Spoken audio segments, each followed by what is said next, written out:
आदरणीय बंधुओं, माताओं व मेरी प्यारी बहनों, राधे राधे।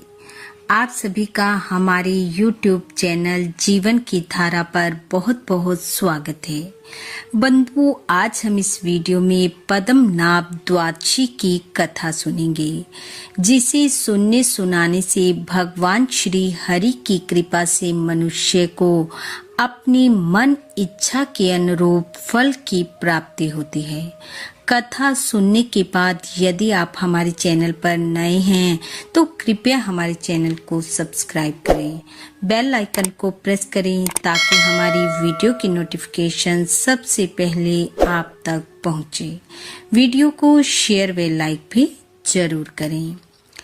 बंधुओं, अश्विन मास की शुक्ल पक्ष की द्वादशी को पद्मनाभ द्वादशी के रूप में मनाया जाता है। इस दिन भगवान श्री हरि की पूजा करनी चाहिए। इस दिन भगवान जागने के लिए अंगड़ाई लेते हैं और कमल पर बैठे हुए ब्रह्मा जी ओमकार की ध्वनि करते हैं। इस दिन भगवान की प्रतिमा को स्नान करवाएं, वस्त्र पहनाकर फल फूल से पूजा करें, धूप दीप से आरती उतारें, भोग लगाएं, ब्राह्मणों को भोजन करवाएं, वस्त्र दक्षिणा आदि देकर आदर सहित उन्हें विदा करें। जो मनुष्य इस प्रकार पद्मनाभ द्वादशी के दिन भगवान की पूजा कर कथा का श्रवण करते हैं, वे भगवान के श्वेत द्वीप के अधिकारी होते हैं और उन्हें अपनी इच्छा के अनुरूप फल की प्राप्ति होती है। आइए अब सुनते हैं पद्मनाभ द्वादशी की कथा, जो कि इस प्रकार है। कथा के अनुसार सतयुग में भाद्रशव नाम के एक राजा थे। एक बार अगस्त मुनि राजा के नगर में आए और महल में पहुँचे। अगस्त मुनि को आया देख राजा ने उनका आदर सत्कार किया, बैठने को आसन दिया, जल पान की व्यवस्था करवाई और बड़े ही प्रेम पूर्वक मुनि से आने का कारण पूछा। मुनि ने कहा, राजन, हम कार्तिक स्नान के लिए पुष्कर क्षेत्र जा रहे हैं। उससे पहले 7 दिन हम तुम्हारे महल में रुकेंगे और फिर प्रस्थान करेंगे। मुनि के वचन सुनकर राजा प्रसन्न हुए और उनके ठहरने की व्यवस्था करवाई। राजा भाद्रशव की रानी कांतिमती थी। वह अत्यंत सुंदर व रूपवान थी। उसका तेज ऐसा था मानो 12 सूर्य एक साथ प्रकाश फैला रहे हों। इसके अलावा राजा के पास 500 सुंदर रानियां और भी थी। सुंदर स्वभाव वाली वे सभी रानियां दासी की भांति कार्य में लगी रहती थी। कांतिमती को ही राजा की पटरानी होने का सौभाग्य प्राप्त था। जब रानी कांतिमती को ज्ञात हुआ कि अगस्त मुनि महल में ठहरे हुए हैं, तो वह उनका दर्शन करने दासी के साथ गई। जाकर मुनि को प्रणाम किया। जैसे ही अगस्त मुनि की दृष्टि रानी कांतिमती पर पड़ी, वे प्रसन्नता से विहल हो उठे और मुख से कहने लगे, राजन, आप धन्य हैं, धन्य हैं। इसी प्रकार जब रानी दूसरे दिन मुनि के दर्शन को गई तो मुनि ने फिर से वही वाक्य कहे।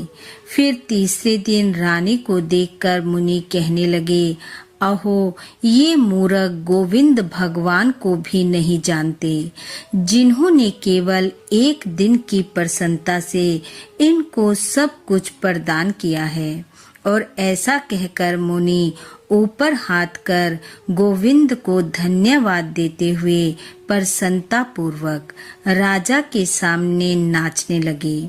मुनि को ऐसा करते देख रानी सहित राजा ने उनसे पूछा, हे ऋषिवर, आप क्यों इस प्रकार नृत्य कर रहे हैं और आपके द्वारा कहे गए इन शब्दों को हम नहीं समझ पा रहे हैं। अतः हे महाभाग, यदि आप अनुग्रह करना चाहते हो तो मुझे बताने की कृपा करें। मुनि ने कहा, हे राजन, पूर्व जन्म में यह रानी एक नगर में रहने वाले वैश्य के यहाँ दासी थी और तुम भी उस वैश्य के घर एक सेवक के रूप में कार्य करते थे। एक समय अश्विन मास की शुक्ल पक्ष की द्वादशी का दिन था। वह वैश्य भगवान पद्मनाभ की पूजा व व्रत का संकल्प लेकर मंदिर पहुंचा। उस समय तुम दोनों भी उसके साथ थे। मंदिर में श्री हरि की पूजा कर वैश्य ने तुम दोनों को वहीं रहकर पूजा में जल रहे दीपक की सुरक्षा करने को कहा कि कहीं वह दीपक बुझ न जाए। वैश्य के जाने के बाद तुम दोनों रात भर उस दीपक की भली भांति सुरक्षा करते रहे और सुबह होने पर घर लौटे। समय बीता, तुम दोनों काल के गाल में समा गए। उस पुण्य के प्रभाव से राजा प्रियव्रत के घर तुम्हारा जन्म हुआ और तुम्हारी यह रानी, जो उस समय वैश्य के यहाँ दासी थी, अब रानी हुई। वह दीपक दूसरे का था। भगवान श्री हरि के मंदिर में उसे प्रज्वलित रखने का काम तुम्हारा था। यह उसी का फल है जो तुम इस जन्म में राजा और रानी हुए। फिर जो अपने द्रव्य से श्री हरि के सामने दीपक प्रज्वलित करे, उस पुण्य की संख्या तो कही ही नहीं जा सकती। इसी से मैंने कहा, राजन, आप धन्य हो। सतयुग में पूरे वर्ष तक, त्रेता में आधे वर्ष तक तथा द्वापर युग में 3 महीनों तक भक्ति पूर्वक श्री हरि की पूजा करने से विद्वान पुरुष जो फल पाते हैं, कलयुग में उतना फल नमो नारायण कहकर प्राप्त किया जा सकता है। हे राजन, मैंने केवल भक्ति की बात कही है। अब कार्तिक की पूर्णिमा का पर्व आ गया है।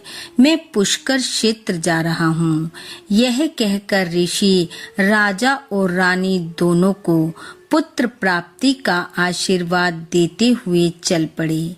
राजा भाद्रशव और उसकी रानी दोनों ने पद्मनाभ द्वादशी का व्रत किया, श्री हरि का पूजन किया, जिसके प्रभाव से दोनों पुत्र पौत्र और उत्तम भोगों से संपन्न होकर अंत में भगवान पद्मनाभ के धाम को प्राप्त हुए। बोलो भगवान पद्मनाभ की जय। बंधु, भगवान श्री हरि की कृपा आप व आपके परिवार पर सदैव बनी रहे। आपका घर आंगन खुशियों से महकता रहे। इन्हीं शुभकामनाओं के साथ आप सबका बहुत बहुत धन्यवाद। राधे राधे।